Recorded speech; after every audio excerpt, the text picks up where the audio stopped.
It's a very cute squirrel, I must admit. Oh, thanks. I like it very much. All right, so far so great. Not good, it's great. I wanted to just clear some things with you because you're very analytical.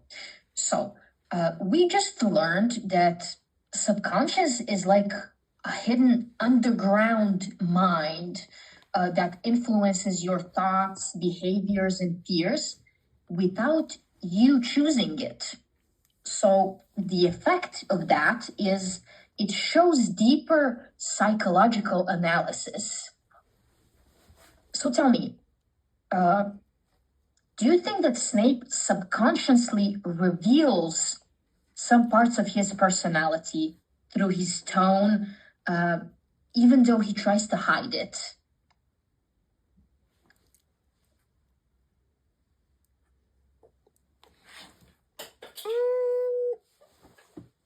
I don't know what fell, but whatever.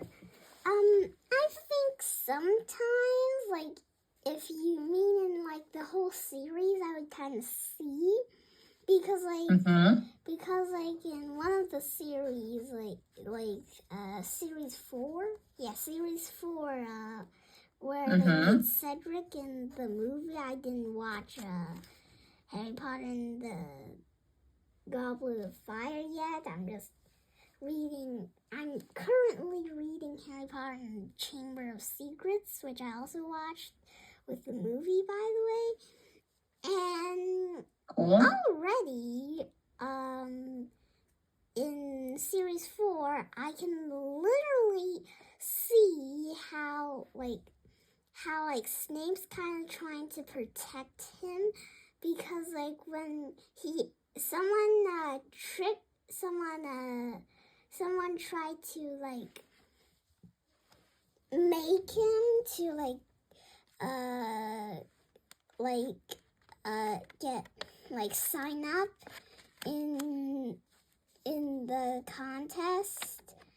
Like, Dumbledore was, like, probably brainstorming. McGonagall was like, I think we should just let him do it. And Snape was, like, thinking of the best idea he could possibly think, and Dumbledore agreed with his idea, and did not agree with McGonagall's idea, but whatever. And so that's why I think Snape is kind of like revealing his secrets, but he doesn't really know, and that's kind of like subconscious. Okay, what a perfect assessment. Wow. Okay, very good. I must admit, very good. Okay, so we've come to the first conflict. We already touched on some basis of this. So Harry versus Snape in the dungeon. Why is the dungeon an important part of the setting for their conflict? What do you think? I don't know. Maybe I don't really know, but I think it reflects how this is really important. Like, maybe he took Snape took Harry Potter to the dungeon and then asked him questions that he would likely not be able to answer, according to the class information. Thanks for the information. Yes, very good. So why do you think Snape did that? What did he want to achieve with that, with repeatedly asking Harry questions he knew he cannot possibly answer? I just think it's weird, but I also think that's literally because he wants to know better about him, so that he could find a way to protect him better because, like, every time, like, Voldemort strikes at the end, and maybe he knows that, so he's trying to protect him. Oh, and I'm saying this not because I want Snape to get murdered. I'm just saying that Voldemort's dead, so I don't really need to worry about revealing secrets. Okay. I agree with you there. However, if we jump back to this particular scene, and Snape repeats his questions. He keeps asking Harry these questions. And he knows that Harry cannot answer them. So he's trying to humiliate Harry and assert dominance. Do you think that this could be his motive? Maybe. And what do you think he achieves with humiliating Harry? He achieves to make everybody think he's the greatest. That's pretty much how I know.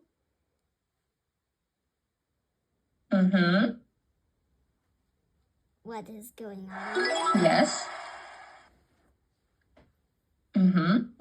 Correct. So, how does Harry react to all of this? What's his reaction? His reaction is, I don't know, sir. And this represents honesty versus defiance. Interesting. What do we know about defiance?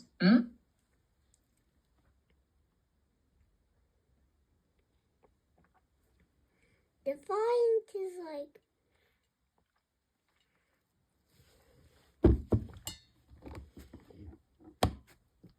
somehow,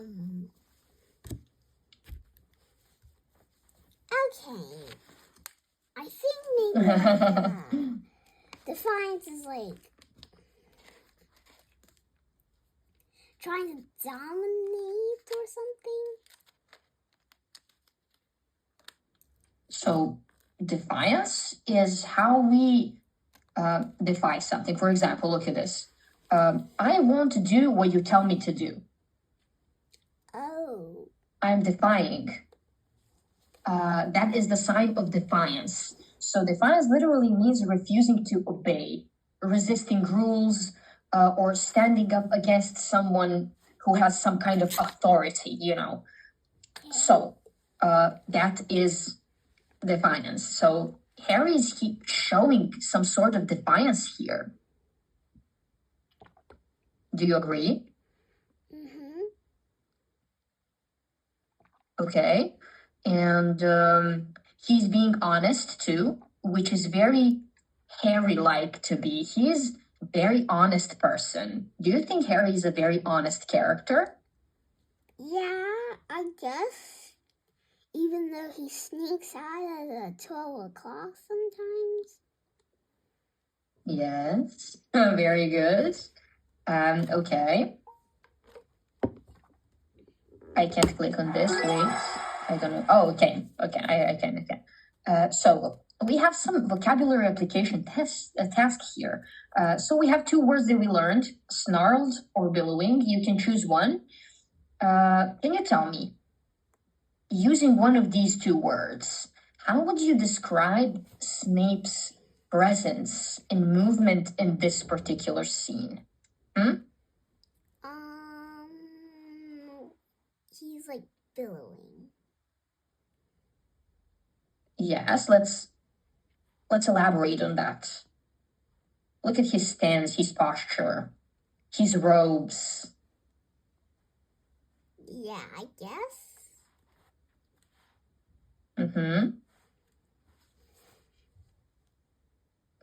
How could we complete the sentence with that? You can look at this example we have here. Professor Snape snarled his robes went billowing behind him. And what is this telling us? This is telling us that he is very angry, or he is like grumpy.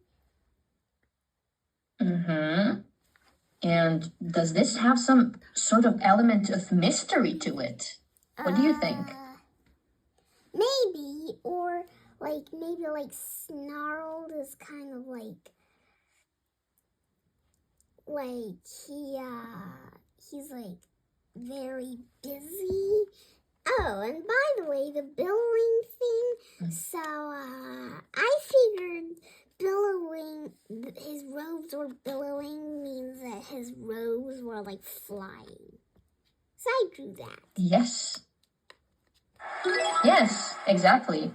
Look at his robes over here. They're kind of levitating almost, like flying like this, mysteriously floating behind him. Which is very telling, again, of his character. Would you agree? Yep.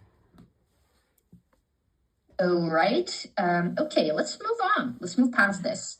The Seeds of Mystery. So we touched on foreshadowing a little bit. So let's see what the foreshadowing in the Forbidden Corridor is telling us. So look at this picture over here. Can you describe what you see here?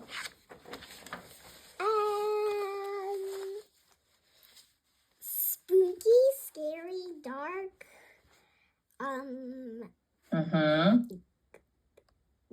Green glowing, and there are green glowing eyes, which I don't really know if it's normal. I'm pretty sure it's not. And now it's purple. And 2 dog heads.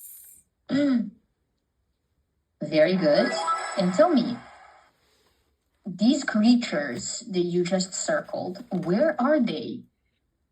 Like in the dungeon? Yeah, they're in the dungeon. And in front of us, we have this. What are those? Those are doors. Like, it's literally doors. Yes. And it looks like the doors are just opening a little bit. Just a little bit.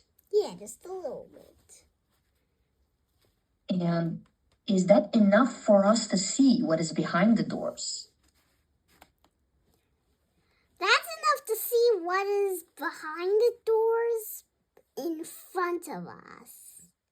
Like, I don't really know if you know what's going on, because I don't know if you know, if I know that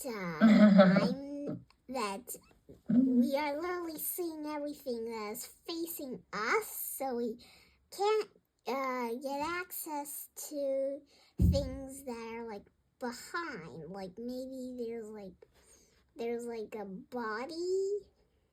There's like a body attached to the dog heads. So we cannot see the full picture behind the doors. We can just get a grasp of something enough to tell us what is there, but not the full picture. This is kind of mysterious and scary, I think. What do you think?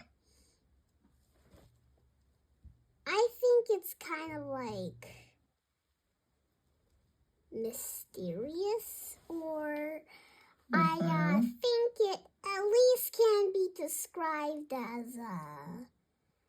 as like kind of like, it's kind of like this, where like there's a crime and you really want to know what goes on next from this crime.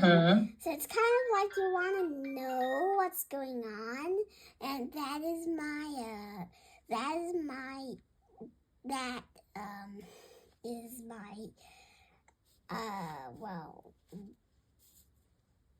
digital phones. Like, it's not a phone. It's like Okay. a watch. Like, it's a digital watch. It's not a phone. Okay, got And it. sorry Mm-hmm. about that. Someone probably texted me or it was a letter or something. Okay, let's move on. Don't worry about it. It's okay. So there is some scary text on this very threatening doors. It says the third floor corridor is out of bounds to everyone who does not wish to die a very painful death. So, is one supposed to turn away from these doors when they see them? Probably. Probably, yes. Yes, very well. So, as I mentioned, we touched on foreshadowing a little bit. So, what can you tell me about foreshadowing? We talked a little bit about that. What is foreshadowing used for? Foreshadowing is used for probably like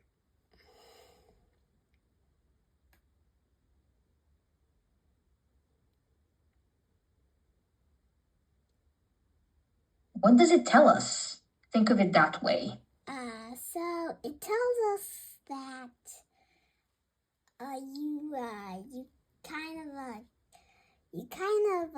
maybe you kind of know something that's really important, but you don't tell other people directly. You just go with a plan, and yeah.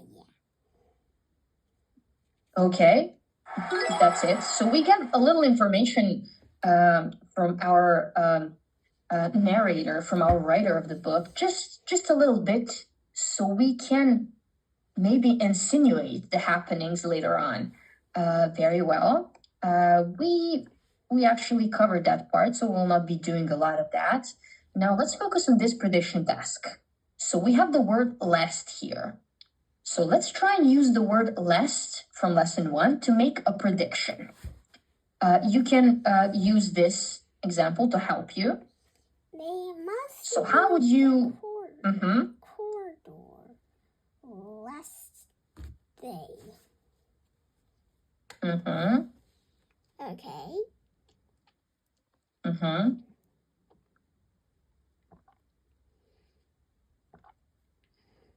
So how would you complete this sentence?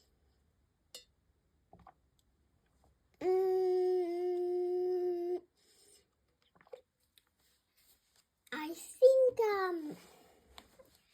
I would say lest they might get attacked by whatever's in there. I know what's in there, but I just wanted to say whatever it's in there because that's kind of like more like, I think, kind of like Harry Potter-ish, because like maybe that's what he thinks. Like, we must avoid the corridor lest we might get eaten by whatever is in there, because they only know that because I'm pretty sure before they seen the dog, they were just like they only know the name, like the name is like Fluffy or Yes. Football or something. I kind of forgot. Okay, that is a very good answer, actually. So if they don't want something to happen, they have to avoid the corridor. So that was a good answer. I liked that. Now we come to this part. Rules and rebellion. Do you think, Ivanka, that rebellion is a good thing or a bad thing? According to, I'm pretty sure that's how I guess. Rebellion might be like bad, like kind of bad, but sometimes good. Yeah. Okay, so it depends on situation, you would say. Yeah, it depends on the situation. Very well. So we just discussed foreshadowing, and actually we can connect it to this. Can you tell me that maybe sometimes it was foreshadowed that someone's rebellion will be good, or someone's acts of rebellion would be bad later on? What do you think? I think sometimes that might occur on Snape. Mm-hmm. And do you think that sometimes some things are inevitable? Yeah, kind of like, for example, maybe like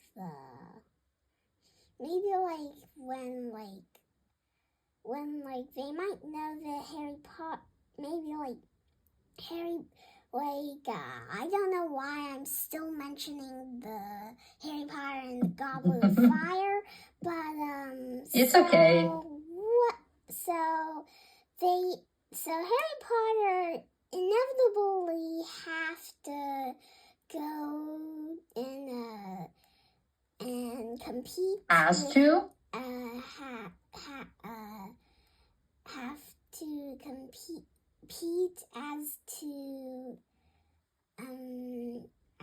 the contestants. Like, he has to compete. Like, he can't like deny it or something. Like, it's the rules. Okay, very well. So yes, that's a very good, one more time, great assessment from you. So can you tell me, is it ever right to break the rules? Sometimes it's for your good, but sometimes it's not.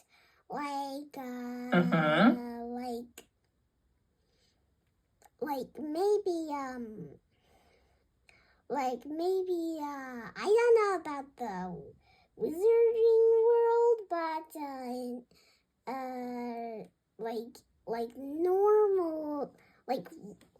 normal people like us, like with no, like we don't know magic and stuff, and we're not at Hogwarts. Muggles.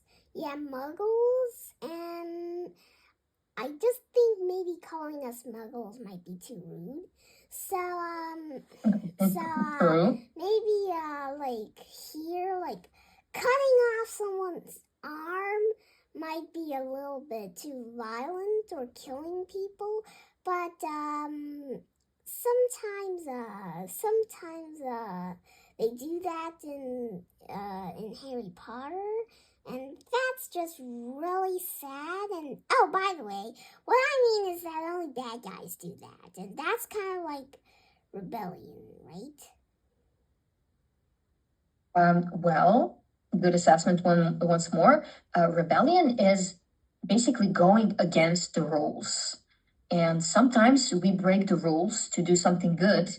However, rebellion can be sometimes bad, like you said. Yeah. It depends on how we perceive the situation, and if we are truly good or bad with our intentions. So it's the intention that counts. Do you think? Maybe. And can you tell me, when is rebellion justified? Can you think of any example, either from the book or your life, when going against the rules was justified? Like, justify is like good? Do you know what justified means? I know justify has one meaning. Like, it tells you about the purpose and stuff. Yes, so it means, in this case, it means, is rebellion reasonable? Is it fair? And does it have a good reason behind it? Oh. Well, I think maybe sometimes. Yes, maybe sometimes is a good answer. especially if we think of our main trio, Hermione, Harry, and Ron. They're often rebellious. Would you agree? Yeah. Okay, so that would be all the time we have for today. Do you have any questions for me? Nope, I don't. Okay, well, thank you so much for your time today. You were very good with strong assessments that I very much appreciate. That is very cute. It's a Thanks. very, very cute squirrel. It's a beautiful squirrel. Yeah, I guess it can Okay, be beautiful. Ivanka, yes. I could say that you really like it and you're really talented. You were very good in today's class. We will continue from here in our next one. I will see you in the next class. Bye-bye. Okay, see you next time. See you next time.